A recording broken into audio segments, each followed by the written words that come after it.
4:01, so we'll go ahead and call the meeting to order. And I can move to the second agenda, item on our agenda, which is roll call attendance. So Joey, do you want to do a roll call?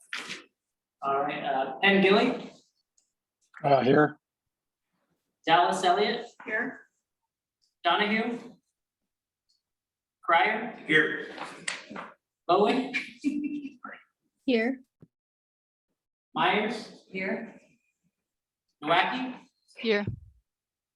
Rayburn. Okay, moving on to new business. Is there a motion to approve the April 5th, 2023 meeting minutes? I'll make a motion. Great, I'll second second, thank you. Is there any discussion? All in favor? Aye. Aye. Aye. I'm abstaining because I wasn't in that meeting. So I need to, yeah. Any opposed? Okay, the motion carries. So next on our agenda is our committee update. So we'll have a committee update from Lisa. Good afternoon, everybody. I'm going to go through a couple updates that we've got. We've been really hard at work this summer with a lot of our projects. I'll let you go to that. Yep. So we have a few different projects. One that I wanted to talk about is we do have our puncture line mapping. So Dr. Trevor Coughlin has been hard at work also with his, he's got some assistants that have been working on this. So we've been working on the heat map. It's been super beneficial. Martha, who you can see in that middle picture there, has been out pulling goat heads like you wouldn't believe. But it's been really interesting, I think, for her to use the data to identify hotspots. So this isn't necessarily where someone would go out and see goat heads on the ground, but it takes into factors like bare ground, disturbed ground, travel areas, socioeconomic issues, you know, is it lower home value, different things. So that's kind of all the different data that comes into this map.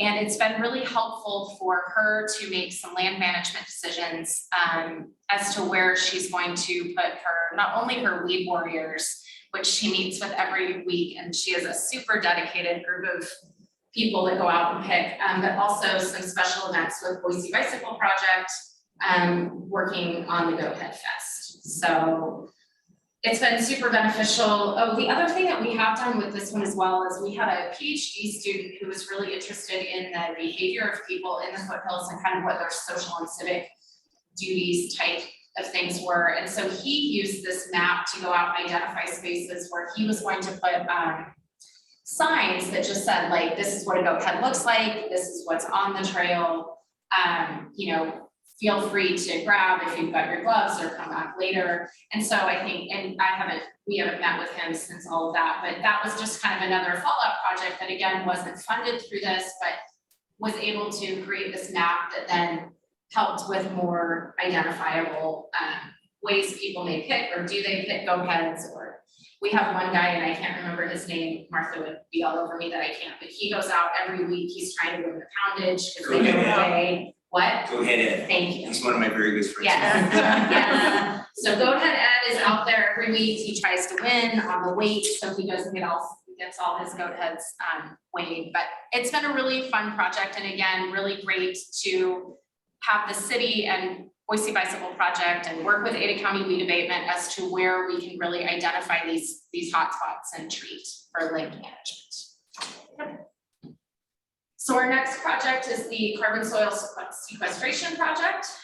This is with Dr. Mariana DeGraff, and I think before I started, a year and a half or so ago, well, a year ago, January, she was in here with her application. And that's actually her in the far right picture, but in the middle with the burgundy shirt on. She and her team have gone to 309 sites over 7 reserves and have done these soil samples, which you can see on the right. They dig down about 8 inches and take this small tube of soil. And now that they've done the collection all through the summer, they're going to start and work this fall on all the different data that they'll collect from the soil. So Martha has worked with her very closely as well. In fact, we have a soil management tech that is on staff with us, that's been working close with this group to kind of bridge the link between the two. They've done it, like I said, 7 reserves, 309 sites, and then also under different vegetation types. So they've identified 4 different vegetation site or types that they are gathering soil under. So this one I think will be really interesting when they come back and have all their data finished. It has been a on the ground summer for everybody, hot on the ground summer. So, and stop me if you have questions as we're through. Yeah. What is this, and I had this question before, the person who's doing it, we're answering my question, but, so what is the point of doing this? Because, I mean, there's already, all the public lands have already had sequestration studies done. Mhm.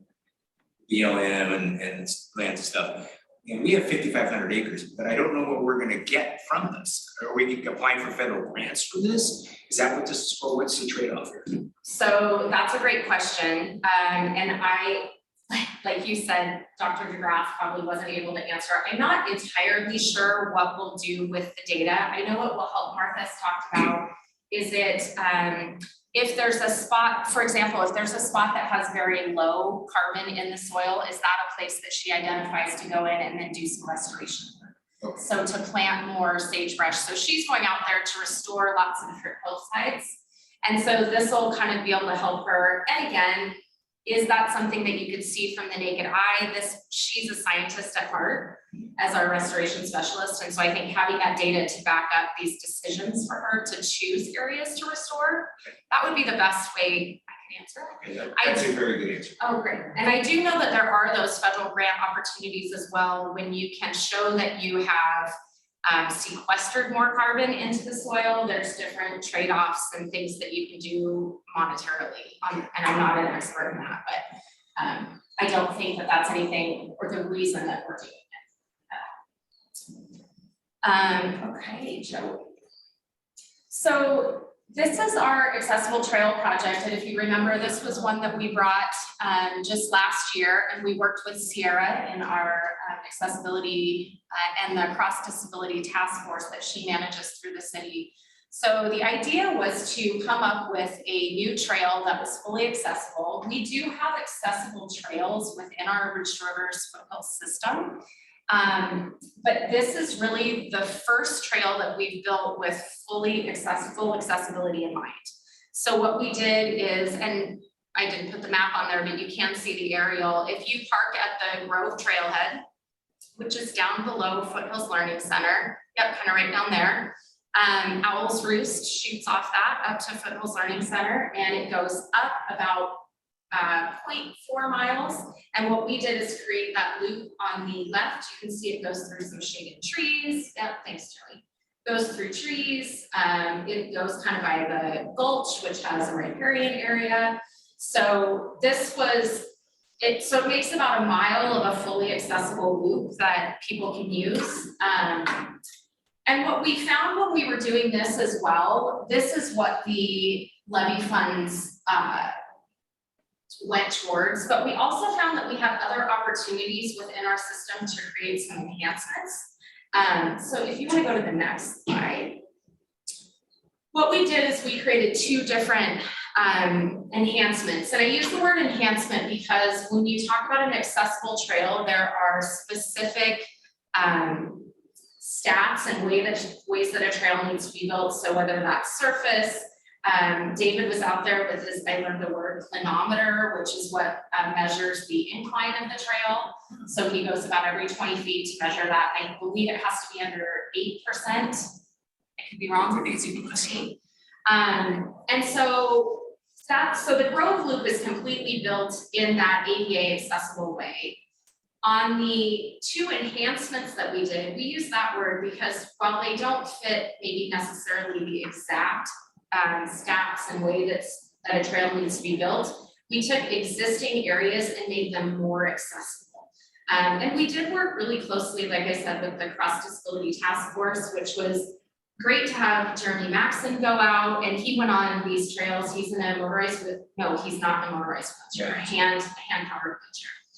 And he went out and was like, you know, everyone wants a challenge. So we can have places that are maybe more than the 8% incline and still make it more accessible. So Red Wing Blackbird, for example, we took and widened that trail as well as resurfaced it.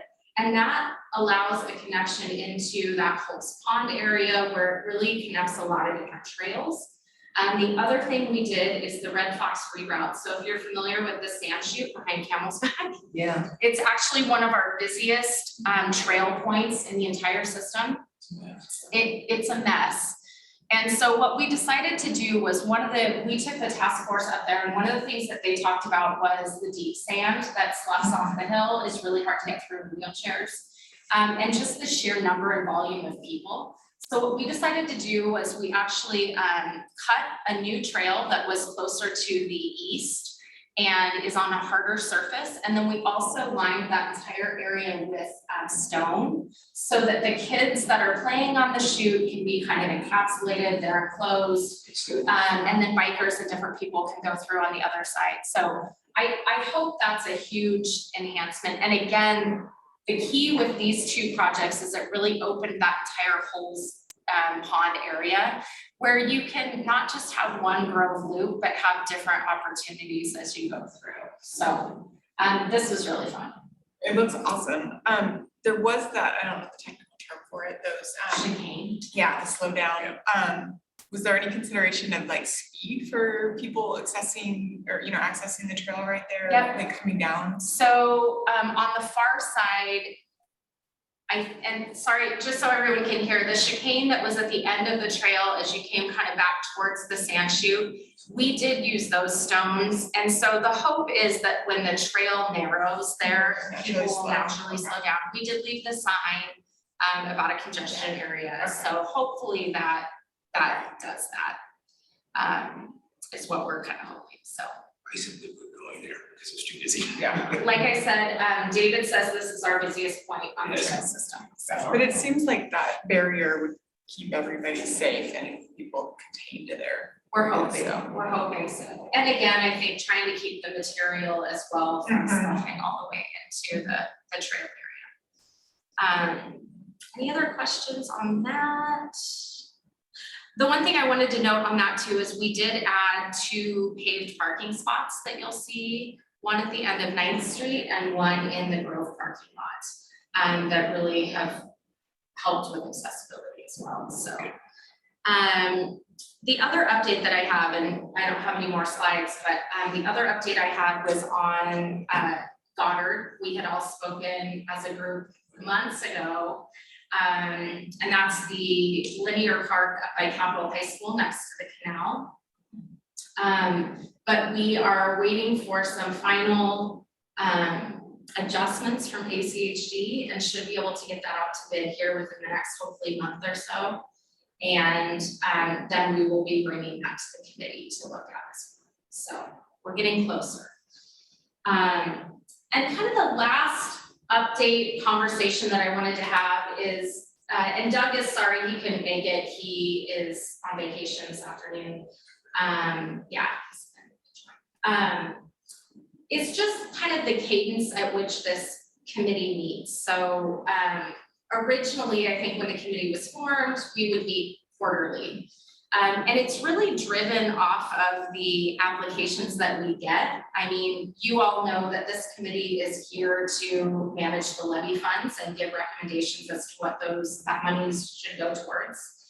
And so dependent on the applications we have or land opportunities that are there, that can change how we meet. And so I just wanted to make sure we talked about that. I never want to cancel a meeting if it's something that we want to get together and have work to do, but I also want to be really respectful of people's time and make sure that we're meeting for the right thing. So, as opposed to like the Parks and Rec Commission, where they listen to updates, we have things that are happening throughout the department a lot that are going on. This is again more dependent on the applications that we get. And right now it is slower. I would just say from a general standpoint, I know Michelle mentioned the article that was in the paper the other day about Hawkins Trailhead, but Doug touched on it in that article, which is we're finding landowners in the foothills are holding on to property. There is quite a bit of conversation just about what Ada County is going to do with development and what that looks like. And I think landowners are in this area of of kind of a holding pattern. Doesn't mean that I'm not trying. I sent 4 letters out to landowners last week, and I consistently reach out and look for new properties. And I think Doug in that article was very clear to say, you know, our ultimate goal is to look from 21 to 55 and really make all those connections. So that's still the goal and still what we're doing. It's just definitely become a lot bigger challenge than it was 3 years ago, 2 years ago. So I just wanted to touch on that, and if we, you know, have anything we want to discuss on it. But I just wanted to let you know that that's kind of where we're at as far as a meeting cadence. So.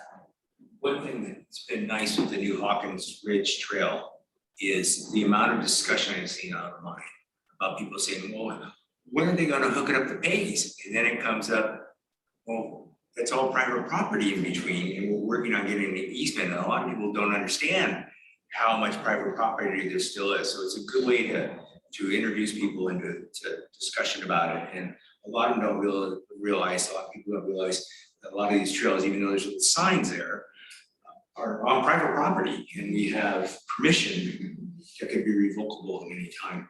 I think Doug did mention it in our article about why there wasn't a trail connecting the two. He did, so that is actually, It's been good in that regard. yes, so that piece of property is actually 3,300 acres owned by the Grossmans. And I've met with them a few times. We do have irrevocable easements for Sweet Connie and Dry Creek that run back there. And so we have talked about kind of making those connections. But again, you know, they're trying to look at what their long-term plans are versus trail connections and different things. So it's definitely a lot of negotiations, a lot of communication, and it's been interesting. Well, especially with Grossman's now, so many changes with Yeah. Jim dying and stuff. Yes. But yeah, I just wanted to throw that out so that everybody kind of knew.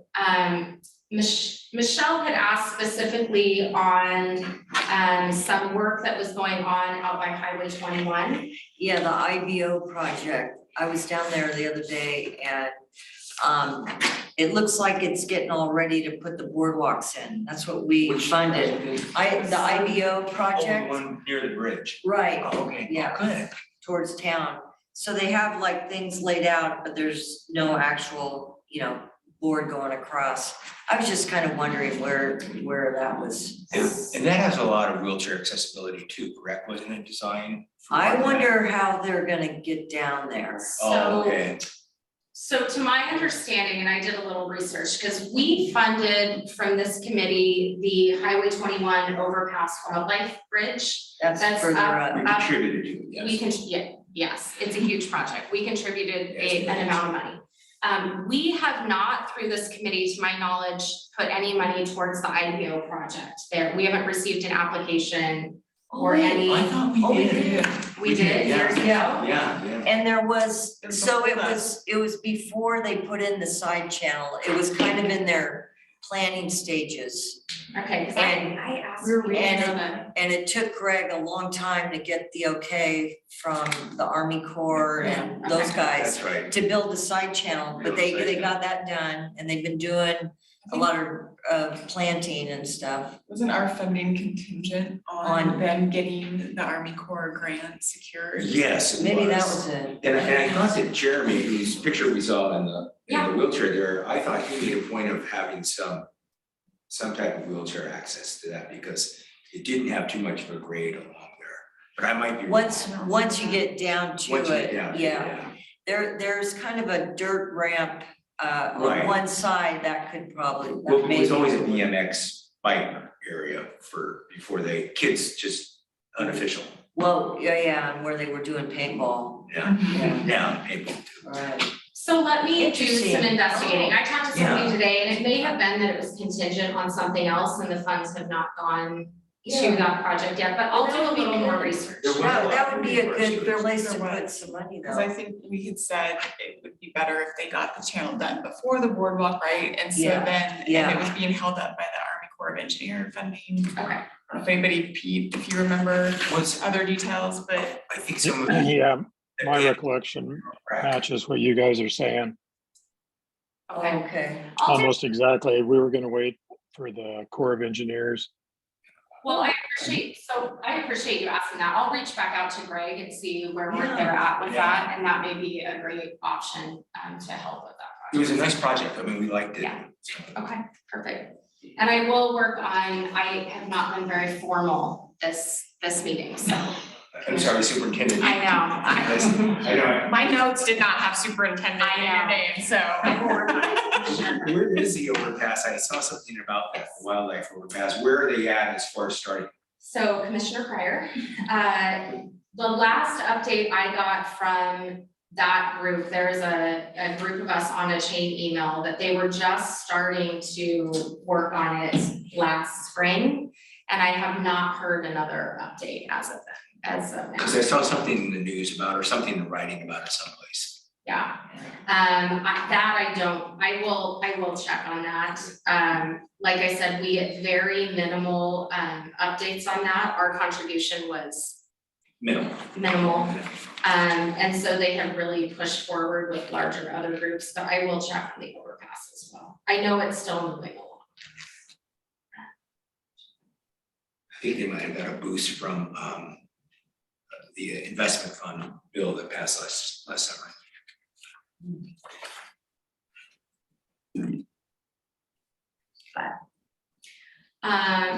That's all the updates I have. Does anyone have anything else for the committee? Like I said, we may have a meeting, just as a heads up, depending on when the bid can go out for Goddard.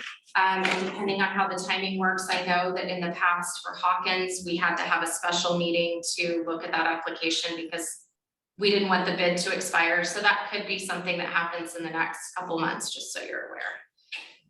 I have Commissioner another Pryor. question, Superintendent, Yes. is how much do we have in our reserves for Libby? Yes, so Commissioner Pryor and other commissioner members, we have about 5.2 million left in the funds. Some of that, yep, about 5.2 million. And that is with the Peasley project money taken out. So that is the, if you remember the connection from up here on the bench down to Ann Morrison, and that is slated to start construction here hopefully within the next month. So. Perfect. Next slide. Any other questions before we move to our last item, which is adjournment? We are not having an executive session today, so if there's no other discussion, I'll ask if there's a motion to adjourn. I'll make a motion to adjourn. Is there a second? I'll second it.